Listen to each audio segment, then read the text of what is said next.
Hello friends, welcome back to my channel. இன்றைக்கி நம்ம பார்க்க போகிற வீடியோ கருவில் வளரும் குழந்தை 3லேருந்து 3.5 கிலோ ஒரே வாரத்தில் இன்க்ரீஸ் பண்ணுறதுக்கு நம்ம என்ன டிப்ஸ் எல்லாம் ஃபாலோ பண்ணணும். ஒரு ஆரோக்கியமான குழந்தையோட வெயிட் நம்ம பார்த்தோன்னா 2.5 இருந்து 3.5, அதாவது 2.5 கிலோலேருந்து 3.5 கிலோ வரைக்குமே நம்ம சொல்லலாம்.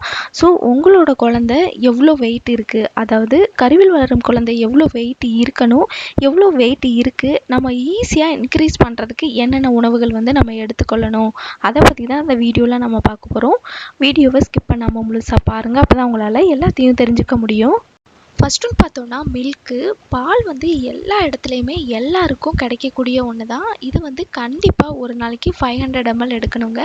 இதில் பார்த்தோன்னா கரெக்டான ப்ரோட்டீனும் கால்சியமும் இருக்குது. குழந்தையோட முழு வளர்ச்சிக்கும் ரொம்ப முக்கியமானது நம்ம பார்த்தோன்னா கால்சியம். அதுவும் முதல் 3 மாதத்தில் நீங்கள் பால் ரொம்ப அதிகமாக எடுத்துக்கும் போது தான் குழந்தையோட எலும்பு வளர்ச்சி ரொம்ப ஆரோக்கியமாக இருக்கும். பிரெயின் டெவலப்மெண்ட்டுக்கு ப்ரோட்டீனோட அளவும் ரொம்ப கரெக்டான அளவு நம்மளுக்கு தேவைப்படும்.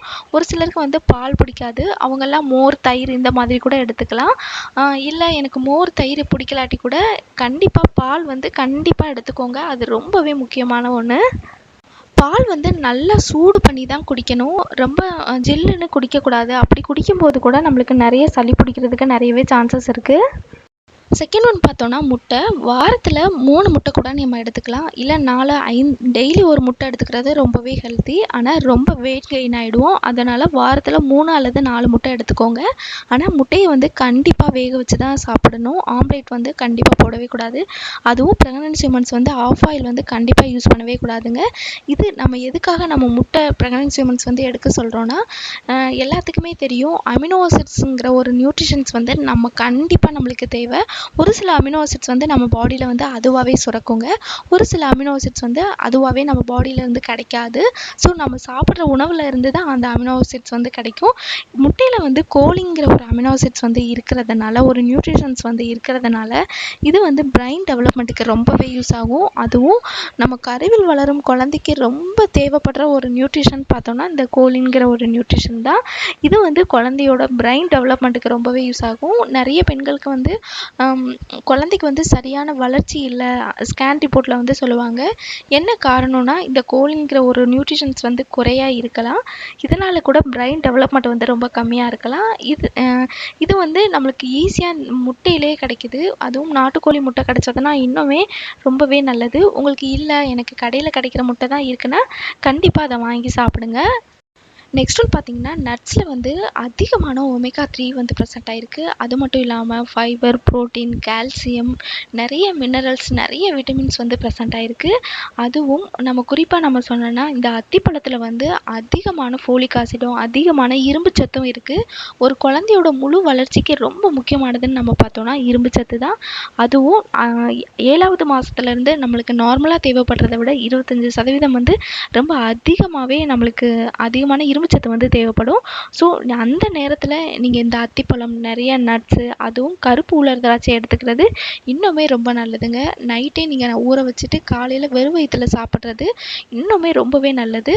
அப்படி சாப்பிடும்போது ஈஸியாக உங்களோட குழந்தையோட வெயிட் இன்க்ரீஸ் ஆகும். நீங்களும் வெயிட் கெயின் ஆக மாட்டீங்க, ஆனால் குழந்தையோட வெயிட் நல்லாவே இன்க்ரீஸ் ஆகும். அது மட்டும் இல்லாமல் உங்கள் பாடியில் ஹீமோக்ளோபினோட அளவும் ரொம்ப கரெக்டாக இருக்கும். ப்ரெக்னன்சி உமன்ஸ் இந்த பாதாம், முந்திரி இதெல்லாம் கூட சாப்பிட பிடிக்கலாட்டி கண்டிப்பாக அத்திப்பழமும் கருப்பு உலர் திராட்சையும் கண்டிப்பாக சாப்பிடணும். அதில் அதிகமான ஃபோலிக் ஆசிட் அண்ட் இரும்பு சத்து ப்ரெசென்ட் ஆகிருக்கு.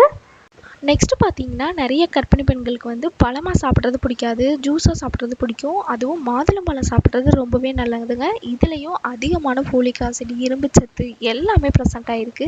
விட்டமின் பி காம்ப்ளெக்ஸ் எல்லாமே கூட இந்த மாதுளம்பழத்தில் ப்ரெசென்ட் ஆகிருக்கு.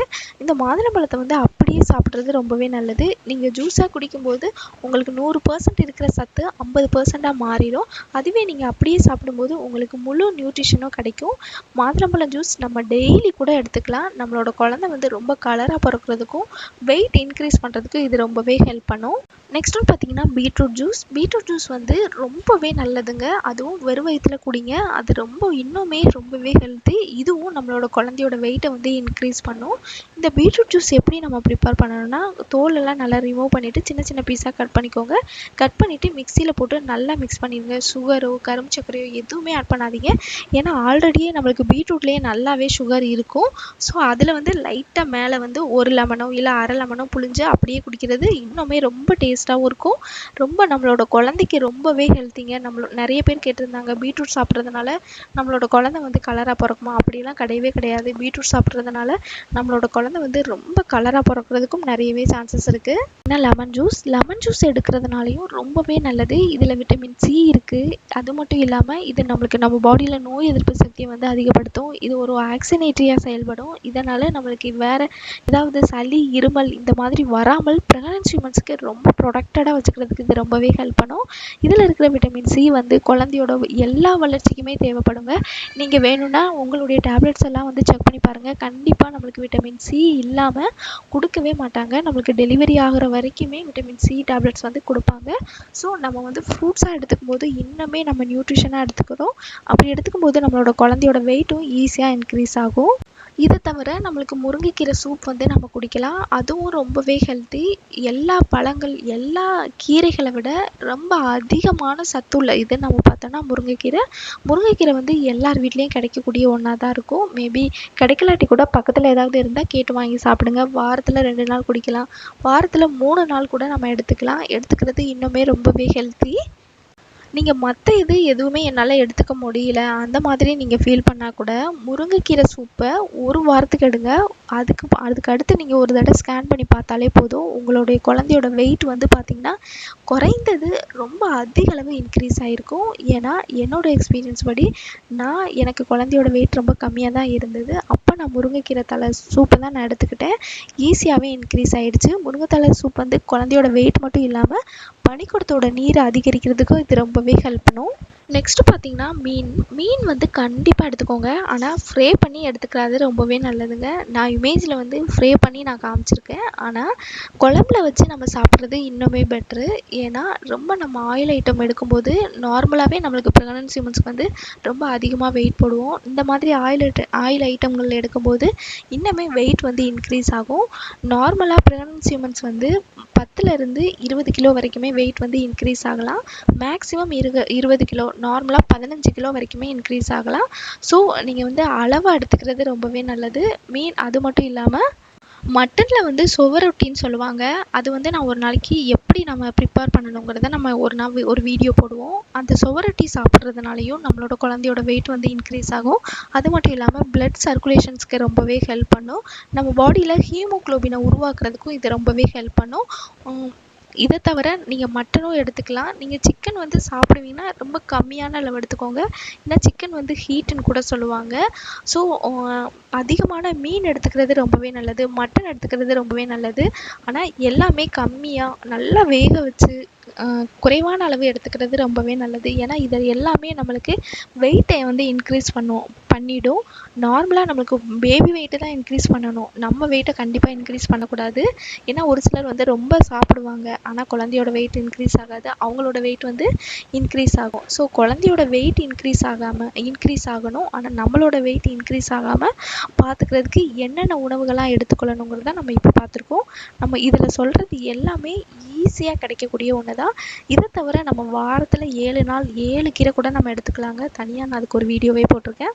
7 நாள் 7 கீரை நம்ம என்னென்னலாம் சாப்பிட்ணுன்னு சொல்லிட்டு அதெல்லாம் நீங்கள் ஃபாலோ பண்ணாலே போதும். உங்களுக்கு 7 நாள் 7 கீரைகள் வந்து கிடச்சிரும். உங்களுக்கு ஈஸியாக ரைஸை கம்மி பண்ணிவிட்டு நிறைய வெஜிடபிள்ஸ் வச்சு சாப்பிடுங்க. நிறைய கீரை வச்சு சாப்பிடுங்க. அப்படி சாப்பிட்டாலே போதுங்க. உங்களோட குழந்தையோட வெயிட் ஒரே வாரத்தில் ஈஸியாக இன்க்ரீஸ் ஆகிடும். இந்த டிப்ஸ் எல்லாம் ஃபாலோ பண்ணுங்கள். கண்டிப்பாக உங்களோட குழந்தையோட வெயிட் எவ்வளோ இன்க்ரீஸ் ஆகிருக்குன்னு சொல்லிட்டு கீழே கமெண்ட் பாக்ஸில் கமெண்ட் பண்ணுங்கள். ஓகே ஃப்ரெண்ட்ஸ், இந்த வீடியோ உங்களுக்கு ரொம்ப யூஸ்ஃபுல்லாக இருந்திருக்கும்னு நினைக்கிறேன். இந்த வீடியோ பிடிச்சிருந்ததுன்னா லைக் பண்ணுங்கள், ஷேர் பண்ணுங்கள், கமெண்ட் பண்ணுங்கள். மறக்காமல் சப்ஸ்கிரைப் பண்ணிவிடுங்க.